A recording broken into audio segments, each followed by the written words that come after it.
Hi guys! The world of FND is full of confusion and misconceptions. It can be very difficult to understand if you haven't actually experienced it. So today we're going to be debunking some of the top FND myths. Hope you guys enjoy!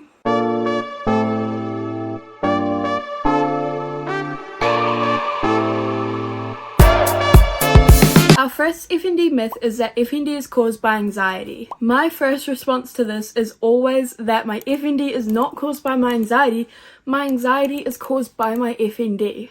Most people with FND do have other comorbidities like anxiety or depression. Majority of the time, our illnesses can deeply impact our mental health and can cause or exacerbate our mental health problems.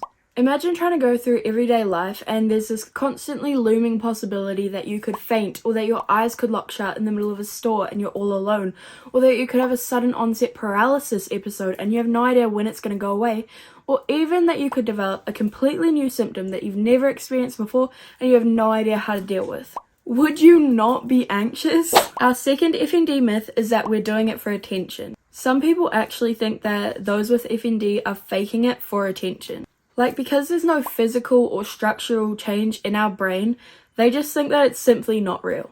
This is absolutely not true. 1 in 6 outpatient neurological referrals are for FND. And according to the Neurological Council of Western Australia, 4 to 12 people per 100,000 worldwide are affected by FND.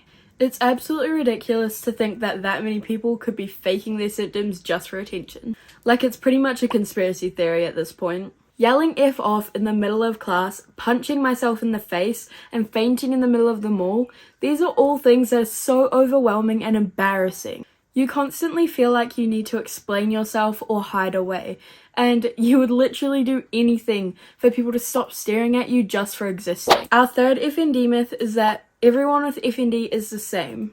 Not a single person with FND is the same.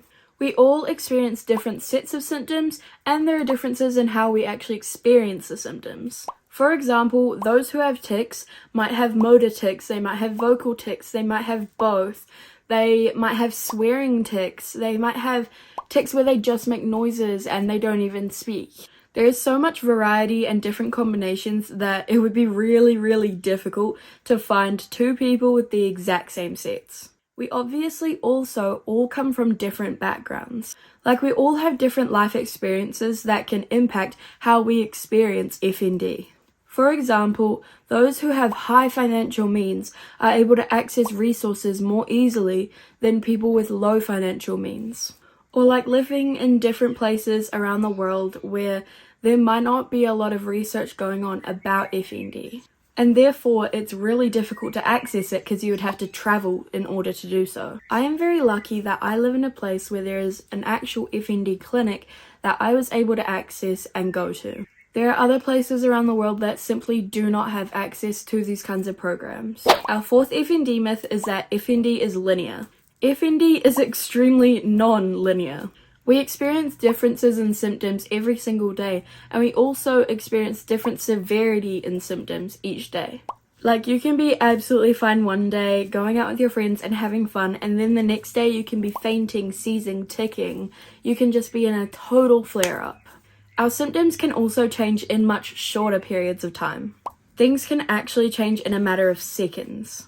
Like, we'll be talking to you 1 second and then we'll be on the floor collapsed the next. Our fifth and final FND myth is that we can control our symptoms if we try hard enough. Some people think that FND warriors can control or suppress their symptoms when they need to. Like trying to suppress your tics in class, or when you're about to faint and someone says, "No, just stay awake, stay with me." Like, I can't control when I'm gonna pass out, and I have zero control over getting myself out of it. I cannot wish my way out of these situations. I've also heard people say you just don't want it hard enough when it comes to recovery. Like when you have paralysis and they're thinking, oh, if you just want it hard enough, it'll go away. You cannot wish your way out of symptoms, and no matter how much you desire for them to go away, that's simply not how it works. So now that we've debunked the top FND myths, I want to hear from you guys down below in the comments. I want to know what's the craziest misconception you've ever heard about FND, and if you have FND, say hi in the comments. And if you don't have FND and this is your first time ever hearing about it, Please let me know what you learned in the comments below. Remember to like, subscribe, and turn on post notifications so that you get notified every single time I post a new video. Bye guys!